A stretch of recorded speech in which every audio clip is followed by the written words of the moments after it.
Hello, ladies and gentlemen. Welcome back to Collective Stream YouTube channel. Hope you guys are all doing very well tonight. So this video, I'll be talking about the Sun and Moon era, and this is my personal favorite era. I have completed a full PSA 10 alternate art list, art set for Sun and Moon because the story goes like back about 6 to 8 months ago. I decided to just buy out all the Sun and Moon alternate arts because a really good buddy of mine, he always wants to collect the slabs. Meanwhile, I like to collect steel products. So my friend, he went on his way and then he completed a full sword and shield alternate art set in PSA 10. So then there's about like 150 or so slabs for the sword and shield era. But then if you guys look at all the alternate art in Sun and Moon, there's only about like 40 to 50. So then 6 months ago, I decided, okay, I know these slabs are not getting any cheaper, and then I know that I want them. So let's just bite the bullet and then go in hard and then buy them all.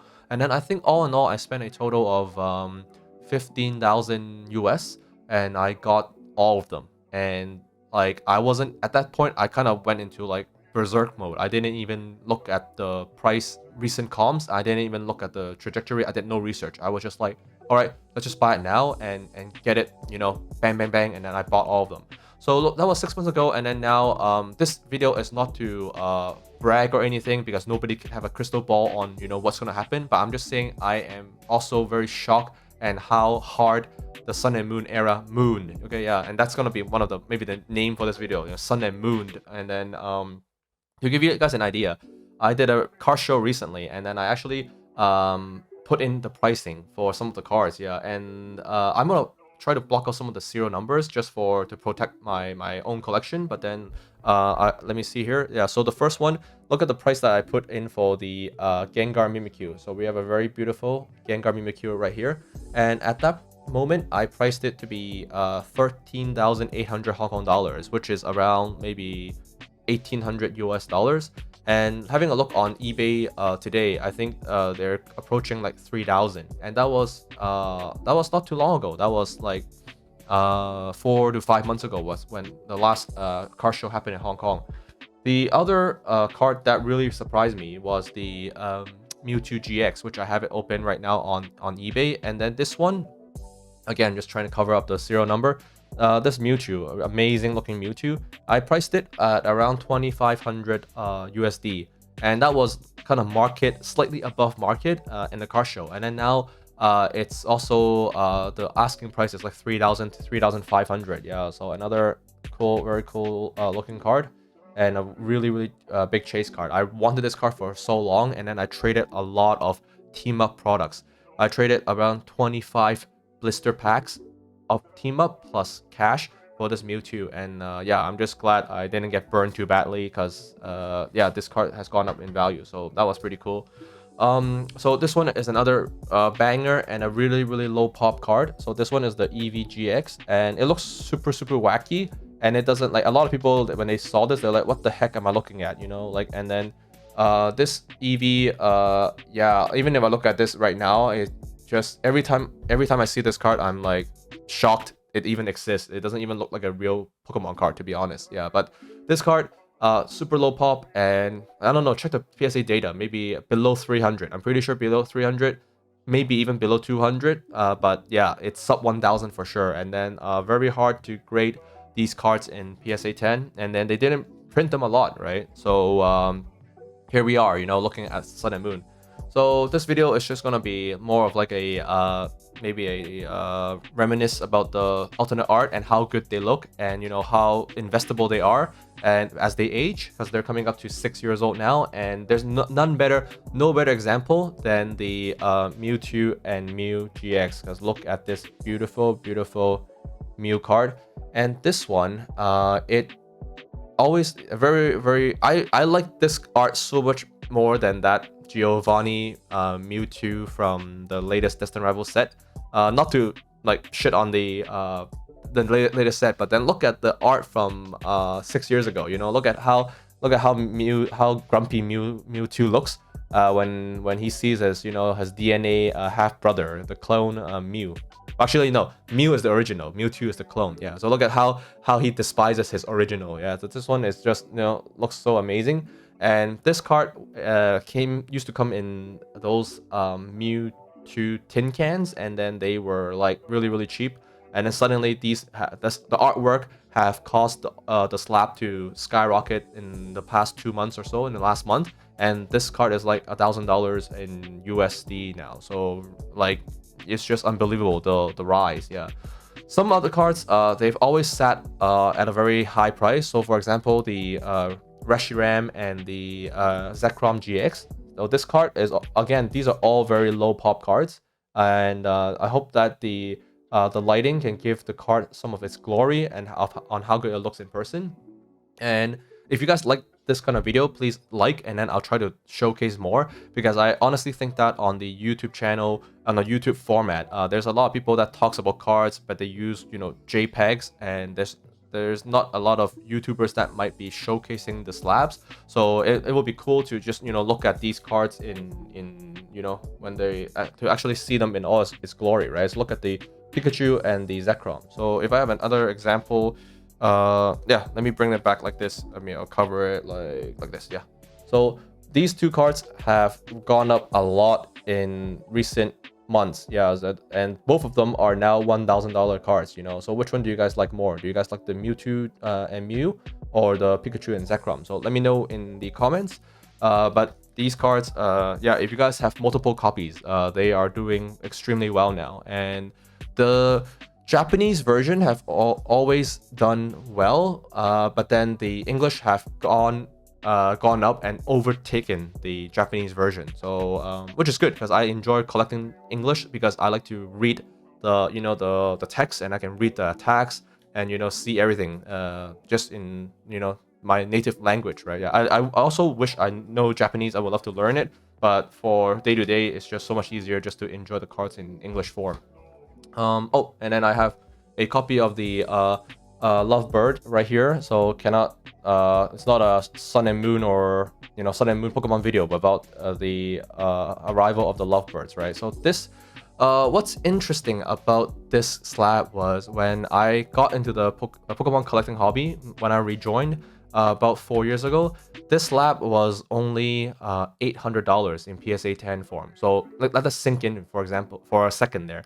$800 back in March, you can only get a Drowsy Scarlet and Violet base set Drowsy, or a maybe a what am I thinking about? The Scarlet and Violet 151 Charizard. That was, when it peaked, it was over $1,000. So not too long ago, in the in the past, this was $800 to $1,000, and you could have bought them like any day of the week.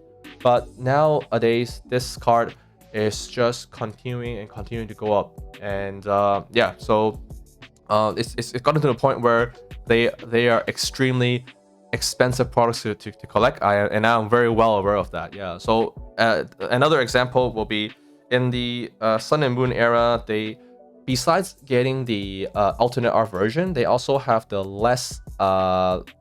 easier to pull, or the less rare version, which is the one right here.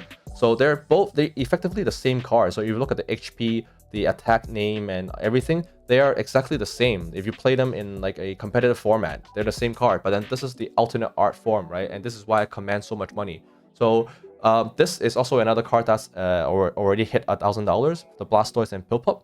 And then if you guys really enjoy Sun and Moon, like I would suggest, if you guys like the artwork, even these ones, it's not a bad investment to collect, and this is a more affordable way to get yourself into the Sun and Moon era. And going back to the Gengar Mimikyu, they also have this one. I was so shocked at the non-alternate art form Gengar Mimikyu, because then that card didn't used to cost that much money, but then even that card is now a $300, $400 card, if not more, as I haven't checked recently. But then the non-alternate art version of this Gengar Mimikyu is still going for a lot of money. Yeah. So I have stacks and stacks of this. Oh, and then a really cool one, another one is the the Magikarp and Wailord, and also beautiful card from the now legendary team up booster box set. Just got 2 more slabs from the collection, and then after these 2, I'll talk a little bit more about the my thoughts on the outlook of Sun and Moon. So the other 2 that I really love, and I must display the art, are the Sylveon and Gardevoir, and also the Alolan Raichus. Yeah, so let's talk about this card first. This card was always very expensive in Japanese form, and I don't even know how much it costs these days in English, but I would say just looking at this slab makes me quite happy, and it's just such a cute and pretty looking card. So, and then it's like, both boys and girls will really enjoy it. So I think this slab is just absolutely stunning. And yeah, if you guys can add it to your collection, I would highly suggest you getting this. And maybe the last slab maybe on display for this video will be the Alolan Raichu, because I really think like this card is slept on. A lot of people, they chase the big hitters like the Lovebirds and then the Magikarp and then the Mewtwo GX, but then this to me is one of the nicest Sun and Moon card. And a summary of why I really like the artwork is because all the Pokemon are quite prominent, and you can see 2 of them in each tag team. And I also like the yellow border and then the silver texturing for these cards. Yeah, so there's a huge reason on why people are now, they started as Scarlet and Violet, then they roll back to Sword and Shield, and then like, okay, yeah, let's roll back to Sun and Moon, and then like, damn, like these cards are so nice looking with the texture and everything that it's just I'm speechless whenever I see this Raichu. Yeah, so that's kind of some of the Sun and Moon slabs that I have for you in this video. What I now want to pivot to is talking about some of these booster boxes and why people they underestimate the power of holding booster boxes. Because if you are able to get your hands on booster box in 2025 and you hold them for 4 to 5 years, there's no telling how high these booster box may go. Like right now I have a box of the Paldea Evolve, and then it's not in any sort of acrylic case, and then I might be just letting them out just sitting there, but eventually they might become so valuable that you need to put them in these display cases, and then they become like, geez, like yeah, if I'm thinking on Canadian terms, this is like a $10,000 market value box. So never in my wildest dream will I think of myself being able to attain these things.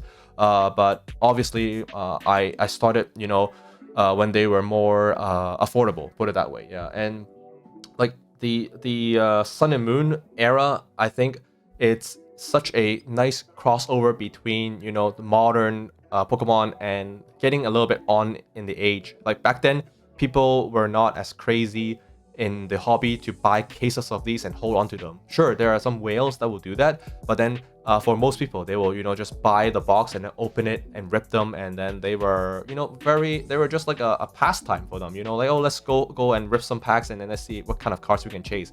It's not as crazy as now, where a set will launch and then it'll be a couple $100 for a booster box, or my other video was talking about the Pokemon Center. A Pokemon Center promo box now is $500, $600, right? So back then, to me, this is like a true collector's item, because not a lot of new joiners know about this, and even if they do, it's not very easy to attain it. Like nowadays, if you need to get one of these boxes, it's not an easy thing to do. So which is why I even cherish these boxes even more, and why I would love to talk about the Sun and Moon era so much, because not a lot of people make content about them, right? So yeah, this is just a quick video. Hope you guys have enjoyed some of the Sun and Moon increase, and I would love to hear in the comments if you guys are big holders of the Sun and Moon era, and if so, what do you have, and maybe your entry price. Let me know any kind of details, yeah, because I would love to hear more about all the collectors that are still hoarding Sun and Moon like myself. Yeah, because yeah, it's just a lot of fun, and I hope that Sun and Moon is going to go down in history as one of the best set in terms of the art style and in terms of profitability in the hobby. Sword and Shield is also extremely strong, and I'm very optimistic about Scarlet and Violet, but all of those stuff have to give credits to Sun and Moon, because this for me is where everything. It's got the best of Pokemon. You know, it's got rarity, it's got, you know, low print, it's got banging artwork, and it's got some of my favorite Pokemon out of, you know, all the other eras. Yeah, so yeah, so this is just like a quick, you know, appreciation topic for this era. And if you guys have liked it and enjoyed the content, please comment and subscribe, and I'll see you guys in the next one. And I cannot wait to see you guys soon in the Hong Kong Grade 10 car show. Come and say hi, and then I'll chat with you guys more in person. All right, talk to you guys soon in the next one. Bye bye.